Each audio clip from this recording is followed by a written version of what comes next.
வணக்கம் நேயர்களே, இது சேனல் ஜி.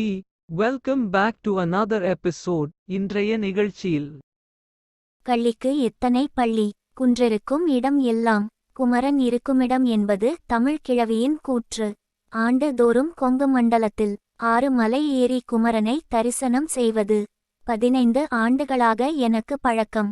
அந்த வகையில் இந்தாண்டு ஓதிமலை தொடங்கி நாகமலை வரை நாளுக்கு ஒரு மலை என ஏறி நம்மை வாழ்விக்க வந்த கந்தகடவுளை கண்டு அகம் மகிழ்ந்தேன். கந்தனை காண சென்ற குன்றெல்லாம் கள்ளி மரத்தை கண்டு வந்தேன். கள்ளி படத்தை அண்மையில் சபாபதியின் சாரல் என்ற புத்தகத்திற்கு அணிந்துரை எழுதுகையில் பார்த்தேன். அந்த தாக்கமா இந்த கள்ளி என சொல்வது போல. கண்ட மலை எல்லாம் கள்ளியை தான் கண்டேன். இத்தனை ஆண்டுகள் இந்த மலை ஏறி வந்தபோதும் பல 100 ஆண்டுகளாக இங்கேயே பல தவம் இயற்றும் இந்த கள்ளி இந்த ஆண்டு பார்வையில் பட்டதே. இது தான் ஆச்சரியம் என வடித்து விட்டேன்.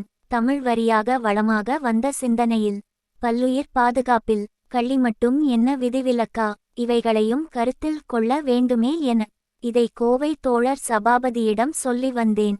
கள்ளியை நாமும் கண்டு கொள்ளாமல் இருக்க முடியுமா? இந்த கருத்தை மனதில் சுமந்து இந்த கள்ளியை நெஞ்சில் சுமந்து நெஞ்சம் மகிழ கொஞ்சம் இளைப்பாறுகிறேன்.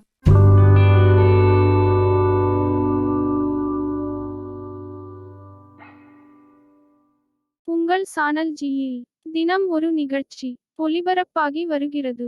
உங்கள் கருத்துக்களை எழுதி அனுப்ப வேண்டிய முகவரி podcast.channelg@gmail.com.